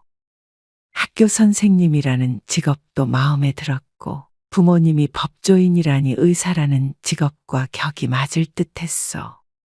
그래서 그날 밤 아들을 불러다 이야기했어. 너 선 한번 볼래? 아주 참한 아가씨가 있어서 말이야. 그러자 아들이 대답했어. 저 만나는 사람이 있어요. 뭐? 그런 얘긴 없었잖니? 왜 말을 안 했어? 언제부터 만났는데? 어떤 여자야? 2년 됐어요. 만난 지 2년이나 됐다는데 허씨는 전혀 모르고 있었어. 왜 소개시켜주지 않고선 이제 너도 결혼할 때 됐잖아. 안 그래도 결혼 얘기하고 있어요. 그래서 소개해드리려고 했어요. 어떤 사람인지는 직접 만나보세요. 그래. 한번 데리고 와봐라. 설렘 반 두려운 반이었어. 드디어 아들을 장가 보낸다는 생각에 설레기도 했고 어떤 사람인지 말을 안 해주기에 누굴 데려올지 두렵기도 했어. 한 번 아들의 결혼을 반대한 적이 있었기에 허씨도 조심스러웠어. 하지만 아들도 이 사람 저 사람 만나봤으니 어지간하면 괜찮은 사람을 데리고 올 것 아니겠어? 약속 날이 되자 허씨는 집도 대청소를 하고 좋은 옷을 입고 꽃단장을 했어. 미래의 며느리가 될지도 모르는 사람이니 괜찮은 시어머니처럼 보이고 싶었어. 어서 와요. 아들을 따라 들어오는 여자에게 허씨가 인사했어. 안녕하세요. 어머니, 고개 숙여 차분하게 인사하는 여자가 허리를 펴자 허씨의 인상이 굳었어. 참한 아가씨를 상상했던 허씨의 바람과는 조금 달랐다오. 나이가 좀 있어 보였는데 40인 아들과 나란히 있는데도 누가 보아도 여자 쪽이 더 나이 들어 보였어. 그렇게 생긴 사람도 있지. 하며 애써 웃었어. 여자가 내미는 선물을 받아들고 자리에 앉았어. 그래, 올해 나이가 어떻게 되나요? 그러자 여자가 머뭇거리며 대답했어. 올해 45이에요. 허씨는 놀라서 까무러칠 뻔했다오. 어쩐지 곱게 화장을 했는데도 아들보다 나이가 많아 보였으니 자신의 눈이 정확했어. 45이요? 허씨가 말을 잇지 못하자 여자가 민망해했어. 요즘엔 여자가 연상인 경우도 많다지만 그건 젊었을 때 이야기 아니겠어? 30살 남자와 35살 여자는 괜찮아 보이지만 40살 남자와 45살 여자는 허씨에겐 조금 다르게 보였어. 여자는 이제 곧 50살이지 않소. 아이도 낳아야 하는데 그런 일은 요원해 보였어. 허씨는 표정 관리를 위해 무척이나 애를 써야 했다오. 그래요. 하는 일은요? 같은 병원 원무과에서 일하고 있어요. 머릿속으로 아들에게 소개해 주려고 했던 학교 선생님이 스쳐 지나갔어. 대학은 나왔고요. 어머니, 그런 것까지 물어보세요. 대학이 뭐가? 허씨도 자신이 초면에 무례하다는 생각도 했지만 마음이 다급해져서 어쩔 수가 없었어. 저 대학은 안 나왔어요. 마음속에서 끙 앓는 소리가 절로 나왔어. 분위기가 침체되는 듯 하자 허씨가 애써 밝은 목소리로 물었어. 내 정신 좀 봐. 이름이 뭐예요? 김지혜입니다. 그래요, 지혜씨. 많이 들어요. 하지만 허씨는 밥이 입으로 들어가는지 코로 들어가는지 몰랐어. 여자가 집에 돌아가고 아들도 기분이 좋지 않아 보였어. 허씨도 티내지 않으려 노력했지만 어쩔 수 없이 못마땅한 것이 표시가 났던 것 같았어. 어떤 것 같으세요? 뭐가 말이야? 지혜 씨 말이에요. 참하긴 한 것 같더라. 허씨는 아들의 기분을 살피며 말을 아꼈어. 이미 한 차례 결혼을 반대한 적이 있기에 덮어놓고 안 된다 할 수가 없었어. 아들의 나이도 있고 말이요. 몇 번 더 만나보시면 어머니도 분명히 마음에 들어 하실 거예요. 허씨는 선 이야기가 턱끝까지 올라왔지만 꾹 참았어. 그리고 긍정적으로 생각하려고 노력도 했어. 어차피 아이를 낳으면 일을 그만두어야 하니 직업이 무엇이 대수일까. 하지만 장 씨가 중매서기로 한 학교 선생님 정도면 집안 살림하면서 아이들도 잘 가르칠 것이기에 쏙 마음에 들어했던 걸 떠올린다면 아들이 소개시켜준 여자의 직업은 썩 마음에 들지 않았어. 그리고 그 나이에 아이를 낳을 수 있을지도 미지수이고 말이요. 생각이 꼬리에 꼬리를 물고 갈팡질팡하는 마음을 다잡았어. 며칠 뒤에 아들이 근무하는 병원에 진료를 보러 갔다가 아들 얼굴이나 한번 볼까 했지만 바쁜 아들의 얼굴은 못 보고 허탕을 치고 돌아오려는데 병원 앞에서 웬 젊은 남자와 팔짱을 끼고 있는 여자를 보게 되었어. 여자의 얼굴이 무척이나 낯이 익었는데 얼마 전 아들이 데리고 온 결혼 상대 같은 것 아니겠어? 설마 했지만 찜찜한 기분이 들어 얼굴을 자세히 보기 위해 한 발 한 발 다가갔어. 저도 모르게 코앞까지 갔는지 여자가 허씨를 알아보고 인사했어. 어머니, 안녕하세요. 아, 지혜씨였구나. 허씨도 얼떨결에 마주 인사했어. 눈은 자동으로 옆에 있는 남자에게 굴러갔어. 젊은 남자는 자신을 쳐다보는 허씨를 보며 어리둥절해했고 여자는 낭패라는 표정을 지었어. 그러자 허씨는 이 여자가 자신의 아들을 놔두고 젊은 남자랑 바람을 피고 있는 것이 아닌가 생각하게 되지 않겠소? 괘씸한 마음에 화가 나 눈썹이 이마 끝에 닿을 듯 치켜 올라갔어. 한마디 하려고 입을 여는데 그보다 먼저 젊은 남자가 말을 했어. 엄마, 누구셔? 허씨의 입이 벌어진 채로 다물어질 줄 몰랐어. 나중에 말해줄게. 일단 집에 가 있어. 여자가 젊은 남자를, 그러니까 자신의 아들을 집에 보내는 사이에도 허씨는 허수아비처럼 입만 벌린 채 서 있었어. 드릴 말씀이 있어요. 허씨는 그제서야 정신이 번쩍 들었다오. 여자는 허씨를 조용한 카페로 데려갔어. 여자의 입에서 나오는 말들은 충격의 연속이었어. 아까 보았던 젊은 남자는 여자의 친아들로 올해 20살이 되었다고 했어. 20대에 결혼했다가 이혼했고 아이를 혼자 키웠다는 말을 듣자 눈앞이 빙글빙글 돌았어. 이곳이 현실인지 꿈인지 어지러워 분간이 되질 않았어. 그러니까 내 아들이 성인이 된 아들이 있는 여자를 결혼한다고 데리고 왔다는 말이잖아요. 죄송해요. 이 사실을 내 아들도 알고 있어요. 네. 처음부터 알고 있었어요. 그런데도 결혼한다고 하던가요? 여자는 송구스럽다는 듯이 고개를 숙이며 말했어. 저도 많이 망설였어요. 그런데 저희 많이 사랑하고 있습니다. 사랑? 참.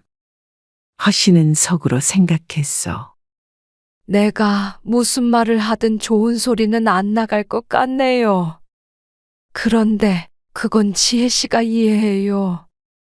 아들이 있으니까 알 것 아니에요? 남편 잃고 정말 힘들게 내 인생과 바꿔서 키운 아들인데 이런 사람과 결혼시킬 거라고는 상상도 못하지 않았겠어요. 네, 그럼요. 이해해요. 눈물을 흘리는 여자를 보며 허씨는 동정했지만 거기까지였어. 나는 솔직히 이 결혼 찬성할 수 없을 것 같아요. 여자의 울음소리가 커졌고 허씨도 울고 싶었어. 무슨 이유로 이혼하고 애를 혼자 키웠는지는 모르겠지만 허씨도 아들을 혼자 키우느라 힘든 그 심정을 이해했어.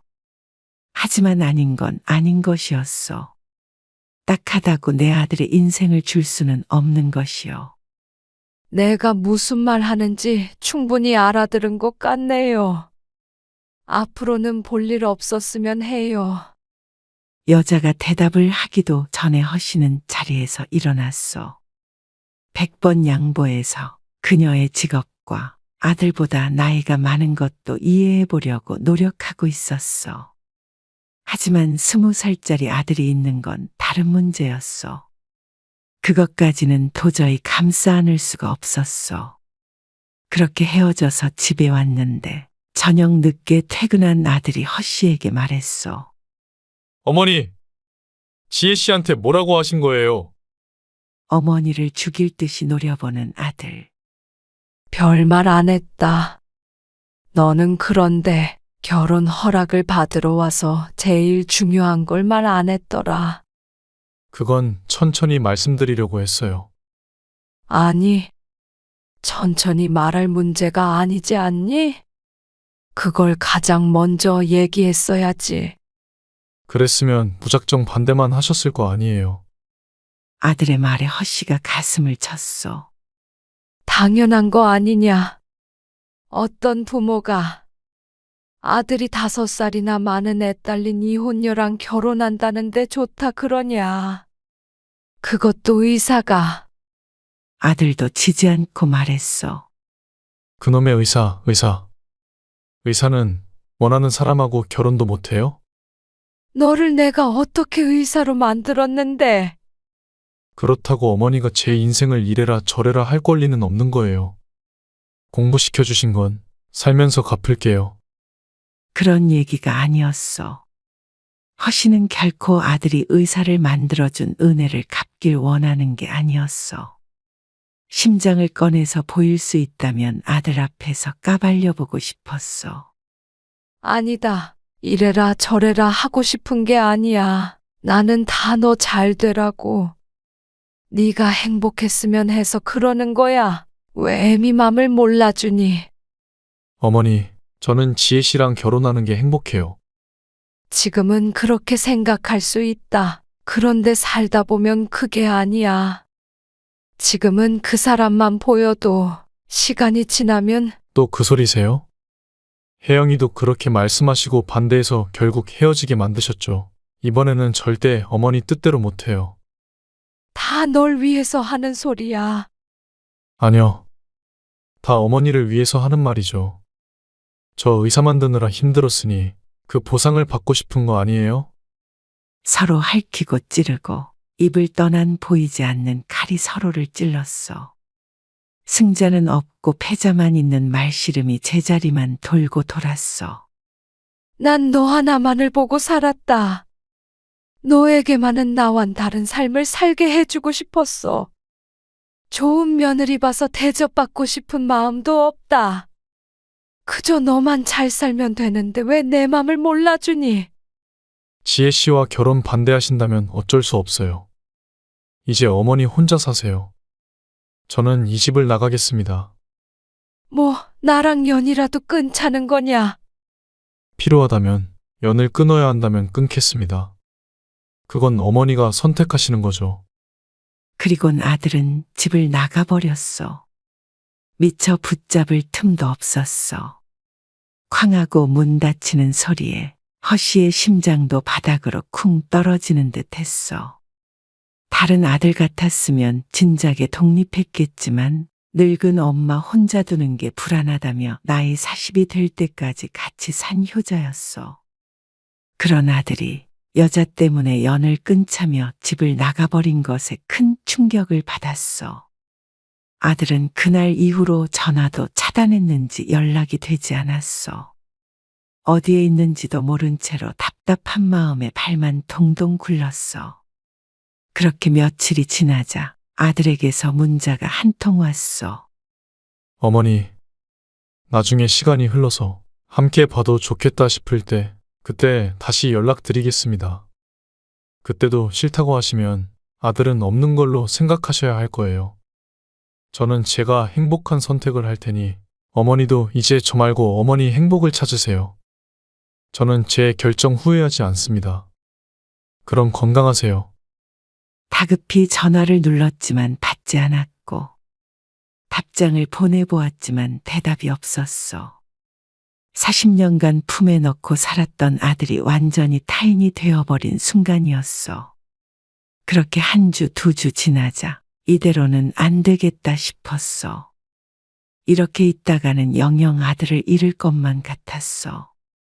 그래서 허씨는 병원으로 향했어. 여기 혹시 김지혜 씨라고 근무하고 있나요? 원무과에 앉아있는 직원에게 물었어. 네. 지금 점심 먹으러 갔는데 조금 있으면 돌아올 거예요. 네. 감사합니다. 연락처를 알 길이 없으니 어쩔 수 없는 선택이었어. 허씨는 병원 밖을 나와 입구가 잘 보이는 벤치에 앉아 여자를 기다렸어. 10분쯤 기다렸을까. 동료들과 함께 병원으로 들어가려는 여자를 발견하고 허씨가 붙잡았어. 나랑 얘기 좀 합시다.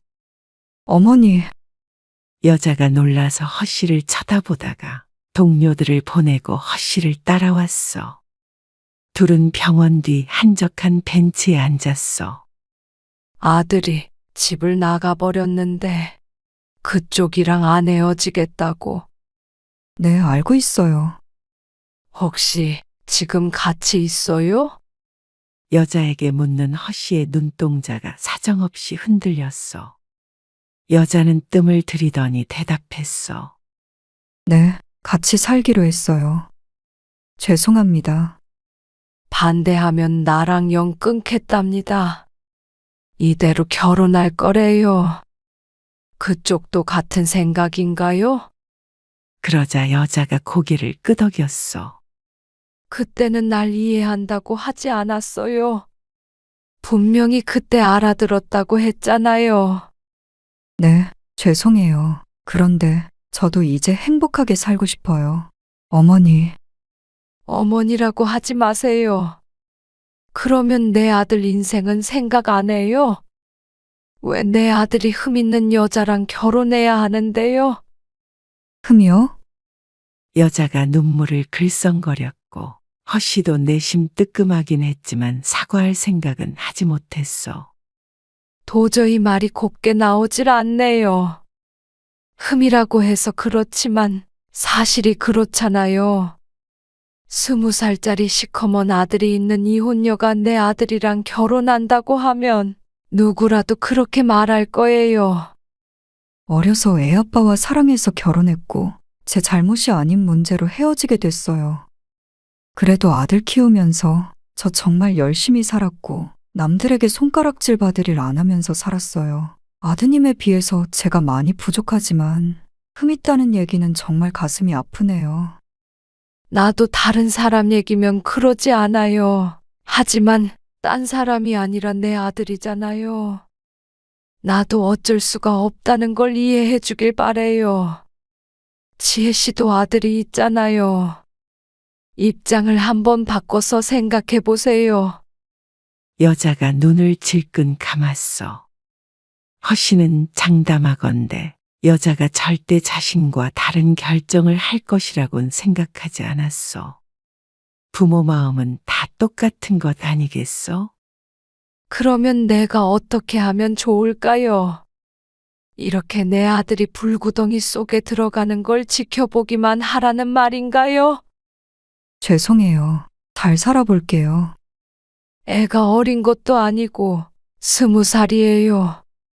그러는 지혜 씨 아들은 40살 새아빠를 인정하겠대요. 그동안 종종 만났어요. 저희 아들은 좋대요. 그럼 전 남편은요? 애 아빠는 이런 사실을 알고 있어요. 전 남편이랑 아들은 가끔 만나요. 새아빠 얘기도 했고요. 그러면 더더욱 안 되겠네요. 전 남편이랑 여태 왕래까지 한다는데 이게 무슨 콩가루 집안이야. 이 결혼은 내 눈에 흙이 들어가도 안 되니까 그런 줄 아세요. 그렇게 말하고 허씨가 자리에서 일어나려는데 아들이 나타났소. 헐레벌떡 뛰어온 모양새가 다른 사람에게 소식을 전해들은 모양이었어. 어머니, 왜 여기까지 찾아오셔서 행패를 부리세요? 또다시 어머니의 가슴이 무너졌어. 행패? 내가 지금 행패 부리고 있는 거니? 그럼 행패가 아니면 뭔데요? 자꾸 저 없는 곳에서 이 사람한테 헤어지라고 하시잖아요. 결혼한다고 분명히 말씀드렸어요. 네가 지금 눈에 콩깍지가 씌어서 그래. 살아보면 사람이 다 똑같다. 이 사람 없으면 죽을 것 같겠지만 결혼 생활이란 게 그런 게 아니야. 어머니 말대로 사람이 다 똑같다면 왜 이 사람은 안 된다는 거예요? 네가 자식을 안 낳아봐서 그래. 아니, 지금 저 여자한테 물어봐라. 자기 아들 애 딸린 이혼녀랑 결혼시킬 수 있는지. 자꾸 이 여자 저 여자 하지 마세요. 허씨는 기가 막히고 코가 막히고 말문도 막혔어. 내가 이런 꼴을 보려고 너를 그 고생해서 키운 줄 아니? 너를 이 꼴을 보려고 의사를 만든 줄 알아? 그럼 제가 의사를 때려치면 되겠어요? 너 애미 가슴에 이렇게 대못을 박아야 하겠어? 여자 때문에? 어머니, 저는 어머니의 소유물이 아니에요. 그리고 제 나이가 40이에요. 제 인생 제가 알아서 하게 내버려 두세요. 제발 그만하세요. 애미가 돼서 어떻게 결말이 뻔히 보이는데 아들이 잘못된 길로 들어서는 걸 보고만 있을 수가 있어. 더 이상은 할 말 없어요. 어머니도 이제 아들 없는 셈 치고 사세요. 아들은 여자의 손을 붙잡고 병원으로 들어가 버렸어. 차마 아들 직장 안까지 쫓아가서 소리치지 못했어. 덩그러니 남은 허씨는 허탈했어. 이렇게 서 있으니 자신이 드라마 속 악역이 된 것만 같았어.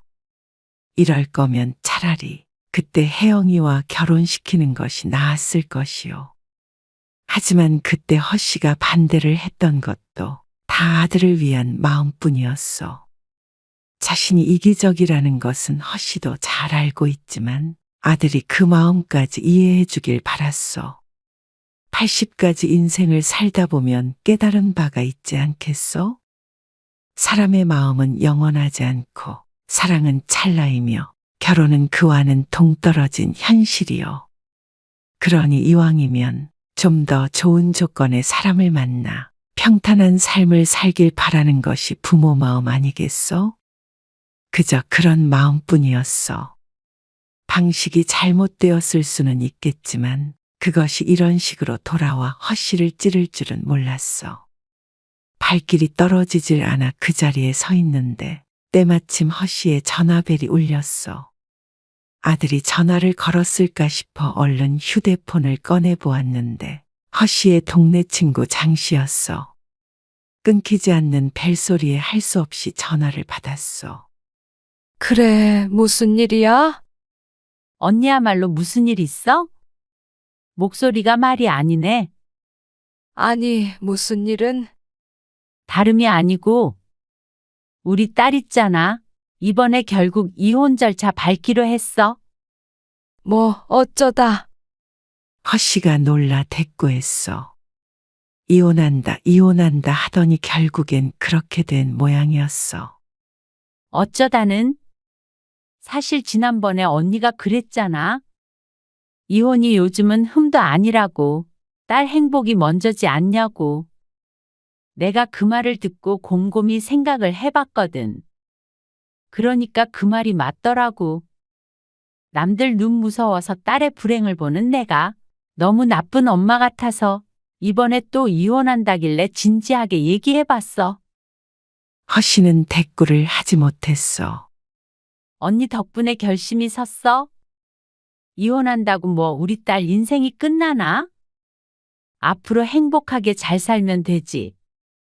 아무튼 고맙다고 말하려고 전화했지. 고맙긴. 전화를 끊고서도 허 씨는 심란한 마음을 추스를 수가 없었어. 허 씨도 다른 사람 일이었다면 달랐을 것이요. 아들이 원하는 대로 하게 해줘라. 이혼이 흠도 아닌데. 결혼하면 어떠냐? 행복하게 잘 살면 되지 않느냐? 하지만 어떻게 내 목숨과도 같은 아들이래. 바른 소리만 할 수가 있겠소. 부모인 이상 당연히 법조인 부모님 밑에서 자란 학교 선생님이 아들의 배우자가 되길 원하지 않겠소? 누군가는 이런 허 씨를 이기적이고 못됐다고 욕을 하겠지만 그래도 허 씨는 아들이 애딸린 이혼녀와 결혼하는 꼴을 절대 보지 못할 것 같았어.